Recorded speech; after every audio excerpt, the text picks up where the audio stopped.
naabutan ka ng gutom sa daan, may murang solusyon dyan. Sa abot kayang halaga, maitatawid na raw ang kalam ng sikmura.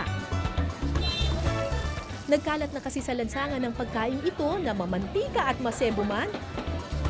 Hitik naman sa linamnam. Isa sa mga sumisikat na street food ngayon na gawa sa tinimplahan at kinadtad na baga at litid ng baka, ang fried bopis. O mas kilala sa tawag na 3-4. 3 pesos kasi ang baga, 4 pesos naman ang litid ng baka. Si Molly halos 8 taon nang nagbebenta ng 3-4 sa mga lansangan ng Maynila. Pero paano nga ba ginagawa ang mura at malasang street food na ito? Madaling araw pa lang po, namimili na ako ng paninda ko dito sa Paco Market, Manila. Tara, samahan niyo ako. Andiyan na po yung lamad order. Sa kabaga, 1,780 po. Itimbangin pa lang yung binibili kong lamad sa kabaga. Yun po yung laman loob ng baka.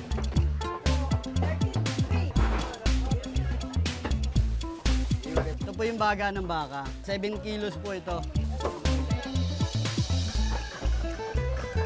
Mula Paco Market, diretso na ito sa kanyang kusina. Ngayon po, ugasan po ito bago po ilaga para maging presko yung amoy niya. Lilinisan muna ito ng mabuti at saka hihiwain ng tipak-tipak para mas madaling maluto.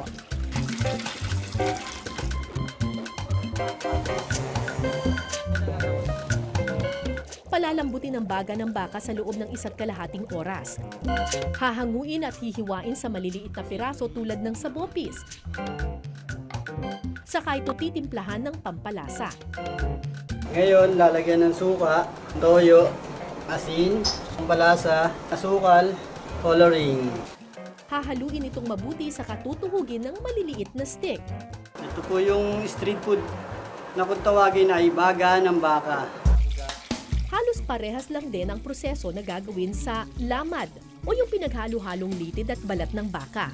Huhugasan muna ito saka palalambutin sa loob ng 1 hanggang 2 oras hanggang sa maluto. Pero pagkatapos pakuluan, kailangan itong hugasan muli para matanggal ang amoy at dumi ng baka. Hihiwain ito sa maliliit na piraso, titimplahan, saka itutuhog sa stick. Sa isang lutuan, nakagagawa si Molly ng 1,000 piraso ng 3-4. Nakagawian na natin mga Pilipino na kapag nagluluto tayo ng baboy, baka o manok, eh lahat ng parte ay gagamitin natin. Whether that's bituka or mata ng baka o kung ano man, lahat ay gagamitin natin. Kumbaga walang tapon, matipid kasi tayo mga Pilipino. Katulad na lang nito. Ano po ito, madam?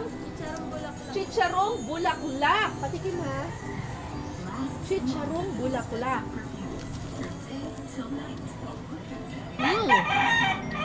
Very crunchy. At makikita natin yung creativity at ingenuity ng mga Pilipino sa pagluluto doon sa mga street food. So dito sa Santa Ana, Maynila, meron akong na-discover na street food, baka daw ang ginagamit nila, pero ang tawag nila, interestingly, doon sa kanilang street food ay 3-4. Kuya, hello po! Ito po ba yung 3-4? Dati 2-3 po yan, ngayon tinaas na po 3-4 na po. Ano? Ito ay gawa sa baga ng baka. Tapos ito naman ay Litid po ng baka. litid ng baka. Very, very chewy siya. Opo. Tapos ito naman ay Litid. litid. Mas mahal to. Opo. Bakit mas mahal yung litid? Masarap yung Maraming sauce mo proseso ah. po yan. Opo.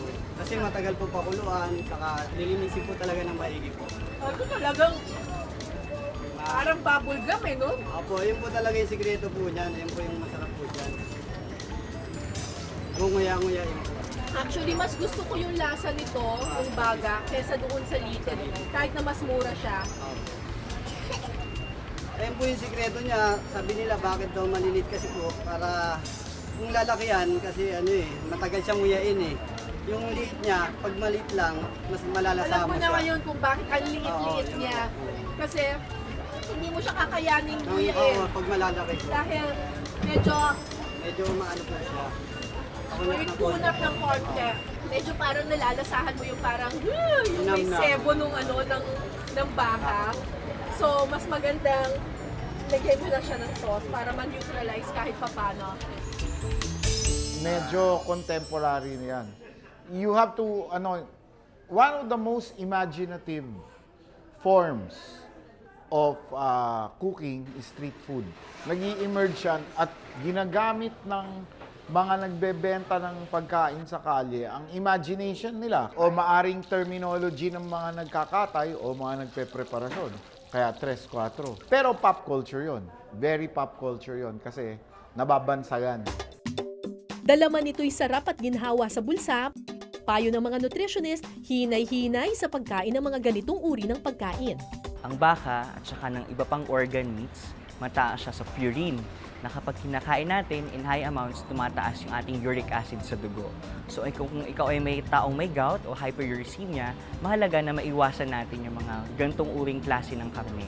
Bukod dito, yung pagprito natin dun sa baga, nagtataas siya ng saturated fat dahil sumisipsip ito ng mantika. At bukod dito, kapag mas madalas natin siyang piniprito, sumisipsip din ito ng trans fat. Ito yung uri ng taba na bumabara sa ating mga puso. Marami sa atin enjoy sa pagkain ng sari-saring putahing gawa sa baka. Pero alam niyo ba mga kapuso na ang baka, isang hayop na hindi pala likas sa Pilipinas?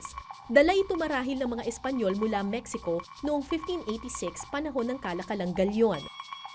Nasa Batangas ang karamihan ng mga rancho noon. Sagana kasi ang probinsya sa damong kumpay o fodder grass na ipinapakain sa mga baka. Ang main meat natin dati, dumating si Magellan dito, ay pork. At yung pork na yon ay wild. Pero ang kultura ng pagkain ng karne ay nandiyan dyan, matagal na. Ayon kay Chef Jean, bahagi na ng kulturang Pilipino sa pagluluto ang pagiging masinop at malikhain sa pagkain. Sa Pilipino, ordinaryo yan nose to tail. Kukulang at balahibo, yun lang ang hindi kinakain. Sa mga dayuhan, hindi uso yan kasi gross yan sa kanila, yung mga pyesa-pyesa. Pero dahil yung mga kusinero, yung mga staff ay mixed cultures, at saka yung mga staff matipid para maggumawa ng staff meal, nagkakaroon sila ng nose-to-tail cuisine. After a while, na-realize ng mga tao na kumakain sa restaurant, ng mga gourmet, masarap ang nose-to-tail cuisine. Maraming variants, maraming textures, maraming pyesa na pwede kang makuha.